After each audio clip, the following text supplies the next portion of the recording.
guys, this particular tank doesn't have water. This one is also empty.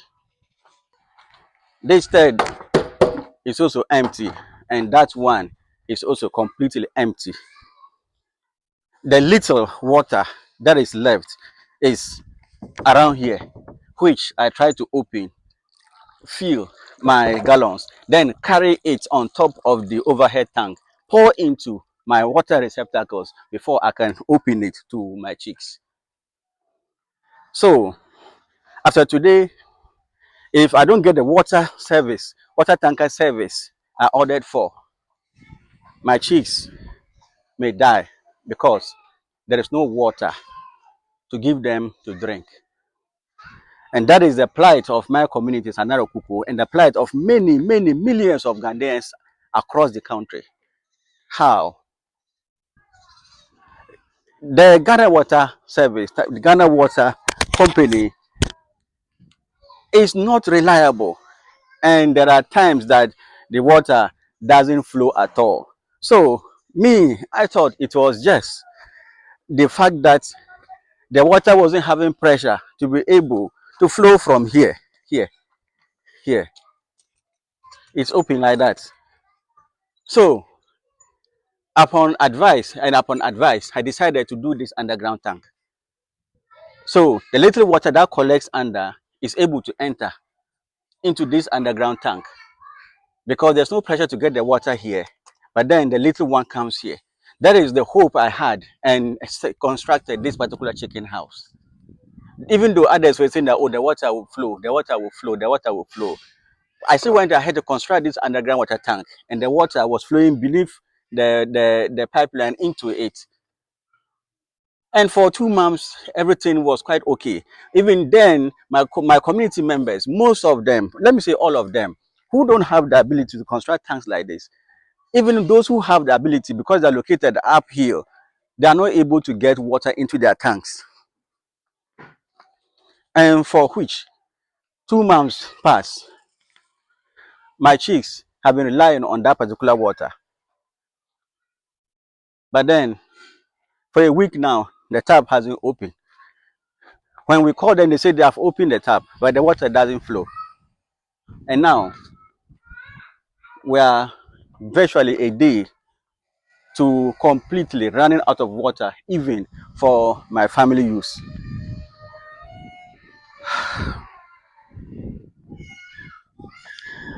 My Ghanaian dream challenge.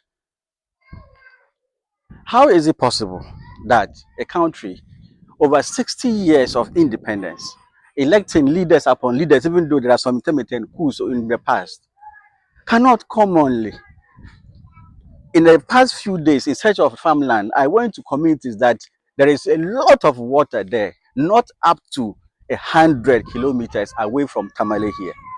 Even then, there are the water bodies of Yape, which is the white volta, and even that of Bupe, which is the black volta. Water never runs short out of that place. When it rains, a lot of people, even here, we suffer flood issues. But then, we cannot provide common water. You can see somebody passing with gallons of water, this type, to their houses. God knows where they have gone to fetch that water. You can see here, people are going with their drums. God knows where they have gone to fetch it. When I got up early this morning, around 5, that was when they were going to fetch the water. And it is now almost 1 p.m. That is now they are now coming back. How can a country like this become productive? How can a country like this move people out of poverty when common water? And going back to my community, the issue of water is not the only problem, but even though that one is the most critical, but the issue of our roads, very, very terrible. In the evening, when you're coming from the stadium area and you watch into this community, it's like the smoke of dust enveloping the entire community and everybody breathing in and breathing out this particular dust. Then our electricity issues, which I've made a lot of videos about, leading to some of my chicks dying. So the three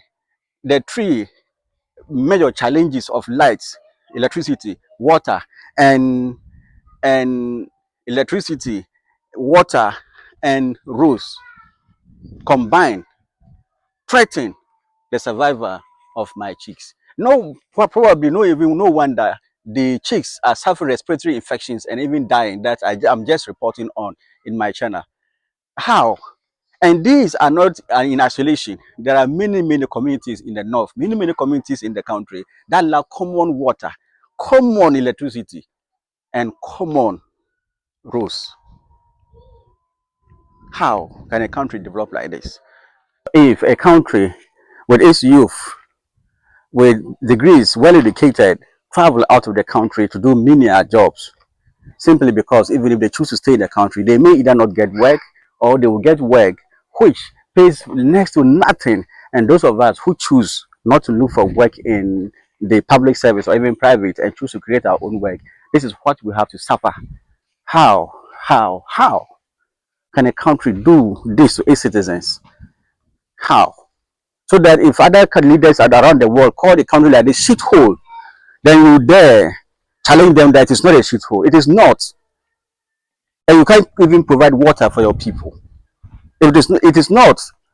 I'm not saying it is, but then it is so damning that a country over 60 years of independence that elects its own leaders, albeit some form of control outside, but it is so terrible, so terrible that you cannot hope because you don't get water. Recently, we went round in circles looking for land that we can find underground water. We found some though, but largely we've not been able to find. How can it take citizens of their own to look for water in order to drink, in order to do basic economic activities? Is that the way other countries develop? Certainly no. Those countries provide for its citizens what the citizens themselves cannot get: water, electricity, roads, and basic infrastructure, so that the citizens themselves can now dream and use those resources to be able to develop their country. But this is completely the opposite of my country, Ghana. Even though we're still better, far better than many African countries, but our situation is not different at all. It's not entirely different from many of the backwardness that exists in Africa and in some Middle Asia, in some Asian countries. How? How? How?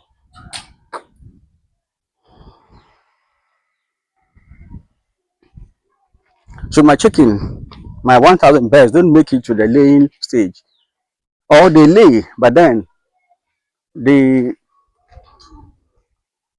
duration at which they lay quality eggs drop. It is because of dust from the bad roads leading them to fall sick. It is because of, let me say, bad water that is available, which they have been fed.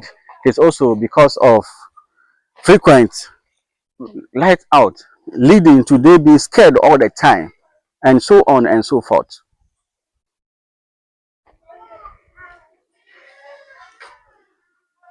Meanwhile, all the time, every year, flooding upon flooding, flooding upon flooding, and then the country cannot do anything with that water. Come on, it just beats imagination. That's the reason why most of our compatriots rather go through boats, illegal means. Some of them dying in the high seas just to cross to Europe and other places just to do anything at all. To just enjoy good road, enjoy stable electricity, enjoy stable power and internet, among others. We chose to stay here. We're not compelled. We can all live. And if we are living, you can bet me that those of us who have little, small in our hands to establish schools, establish restaurants, establish whatever, what have you, including this, people are watching. And if we choose to live, we'll live with a lot of people. Not that we're going to pay for them or encourage them, but then they're going to see our example.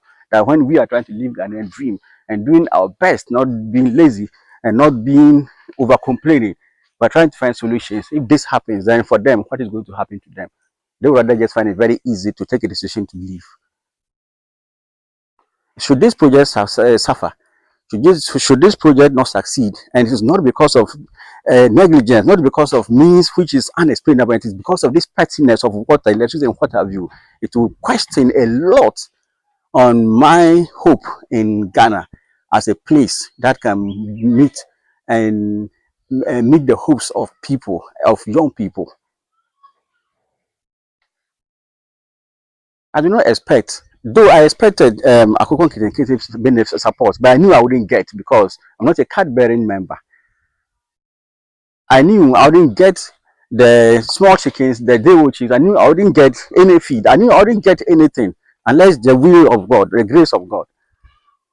So I prepared myself, look for my own funding, everything from they call it getting to getting. I look for funding on my own to do it. And all that is left is for a country like Ghana to be able to provide the enabling environment for me to see my chicks go to the benefits, to go to the rewarding aspect. But I know the country will fight you. I haven't lost hope yet. I haven't lost hope. I'm still fighting for my dream in Ghana.